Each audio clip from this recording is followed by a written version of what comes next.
안녕하세요. 혹시 비싼 칼을 쓰는데도 왜 손목이나 손이 좀 피로하다 이런 생각 해보신 적 있으세요?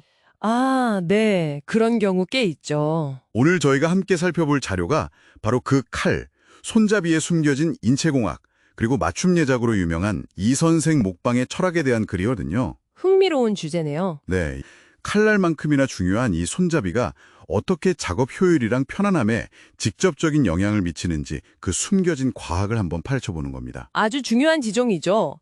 보통 칼손잡이를 그냥 잡는 부분? 이렇게만 생각하기 쉬운데요. 네, 사실은 우리 손의 그 복잡한 구조랑 힘이 어떻게 전달되는지 이걸 이해해야 하는 아주 정교한 인터페이스거든요. 인터페이스요? 네.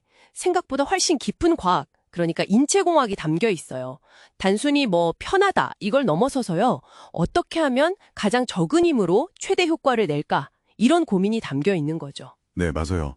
저도 자료 보니까 우리 손이 27개 뼈로 된 굉장히 정교한 도구라고 하더라고요. 그렇죠. 아주 복잡하죠. 이 손으로 칼을 줄 때도 크게 두 가지 방식이 있다고요. 강한 힘을 위한 파워 그립이랑 섬세한 조정을 위한 프리시전 그립. 네, 맞습니다. 근데 저도 경험해봤지만 대부분 기성품 칼 손잡이는 이 두 그립 모두에서 뭔가 완벽하게 편안하진 않은 것 같아요. 특정 부위만 아프거나 힘이 들어가는 느낌. 정확히 보셨어요. 바로 그 지점에서 이제 인체공학적 설계가 왜 중요한지가 딱 드러나는 거죠. 아, 핵심 원리 중 하나가 바로 팜스웰이라는 건데요. 팜스웰요? 네. 손잡이 중앙 부분이 이렇게 손바닥 안쪽 곡면을 따라서 부드럽게 좀 팽창된 형태를 말해요. 우리가 주먹을 줄 때 손바닥 안에 자연스럽게 공간이 생기잖아요. 네, 그렇죠. 약간 오목하게. 네, 그 수장 오목이라고 부르는 부분을 이 팜스웰이 채워주면서 압력을 넓게 분산시키는 거예요. 아, 그럼 그냥 일반적인 일자형 손잡이는 특정 지점에만 압력이 확 몰려서 그 핫스팟이라고 하죠. 통증 유발점. 그걸 만드는 거랑 완전 반대겠네요. 손바닥 전체로 힘을 받쳐주니까. 그렇습니다. 팜스웰이 잘 설계된 손잡이는요, 훨씬 적은 악력으로도 안정적인 파워 그립이 가능해져요. 오, 힘을 덜 줘도 되는 거군요. 네. 이건 단순히 편안하다 이걸 넘어서 작업 피로도를 진짜 눈에 띄게 줄여주고요. 장시간 사용하면 부상 위험까지 낮춰주는 효과가 있죠. 힘 낭비를 막고 효율을 완전 끌어올리는 겁니다. 효율성이 높아지는 거네요. 네. 이런 원칙을 정말 잘 활용하는 곳이 바로 자료에 나온 이생목방 같은 맞춤 제작소들이고요. 사람마다 손 모양이 다 다르니까 거기에 맞춰서 이 팜스웰 형태를 미세하게 조정하는 거죠. 와, 내 손에 딱 맞는 느낌. 그게 정말 중요하군요. 근데 또 다른 비밀은 그 칼날이랑 손잡이 사이에 있는 볼스터 부분에 있다고요. 그냥 손가락 보호하는 거 말고 다른 기능이 있나요? 네, 맞아요. 볼스터가 단순히 안전장치가 아니고요. 칼 전체의 무게중심을 조율하는 추 같은 역할을 해요. 무게중심이요? 네, 무게중심이 손잡이 쪽에 가까우면 칼끝이 상대적으로 좀 가볍게 느껴지거든요. 그래서 정교한 작업, 그러니까 프리시전 그립에 유리해지고요. 아하. 반대로 무게중심이 칼날 앞쪽에 있으면 내려치는 힘이 강해져서 파워 그립을 쓸 때 더 효과적인 거죠. 그렇군요. 그러면 사용자가 주로 어떤 작업을 하느냐에 따라 이 무게중심을 최적화하는 게 중요하겠네요.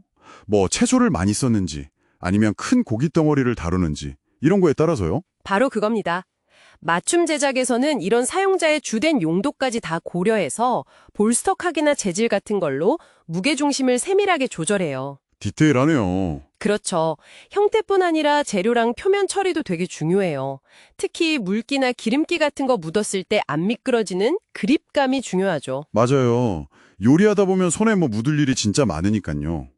그 그립감이 좋다는 게 과학적으로는 어떤 의미인가요? 과학적으로는 마찰 계수가 높다는 의미죠. 마찰 계수요? 네, 손이랑 손잡이 사이의 마찰력을 높여서 미끄러짐을 막는 거예요. 자료에서는 습기에도 변형이 적고 내구성 좋은 첨단 복합 소재들, 예를 들면 G10이라고 아주 단단한 유리섬유 압축판이 있고요.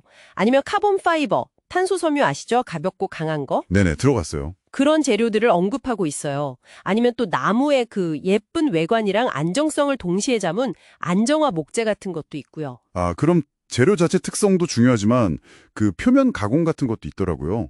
체커링이나 스티플링 이런 거요. 네, 맞아요. 그립감을 더 높이기 위한 텍스처링 기법인데요. 체커링은 주로 다이아몬드나 격자무늬 패턴을 이렇게 새기는 거고요. 스티플링은 표면에 작은 점들을 무수히 막 찍어서 거친 질감을 만드는 방식이에요. 아, 만져보면 오돌토돌하게 느껴지겠네요. 네. 이런 가공은 단순히 미끄럼 방지 기능만 하는 게 아니라 손잡이의 어떤 신미성까지 높여주죠. 들어보니까 결국 완벽한 칼 손잡이라는 건 그냥 예쁜 모양이 아니라 우리 손의 해부학적 규조에 대한 깊은 이해, 또 힘의 전달 원리, 그리고 첨단 재료과학이랑 정교한 가공 기술까지 이게 다 합쳐진 결과물이네요. 그렇죠. 종합 예술 같은 거죠. 자료 후반부에 소개된 이선생 목방 같은 곳은 바로 이런 원칙들을 바탕으로 사용자 개개인의 손이랑 사용 목적에 딱 맞춰서 1대1로 손잡이를 설계하고 제작하는 그런 접근 방식을 보여주는 거고요. 그렇습니다. 이 모든 걸 종합해 보면요. 이게 단순히 칼에만 해당되는 이야기는 아닌 것 같아요. 아, 그런 거요? 네, 이런 질문을 던져볼 수 있을 것 같아요.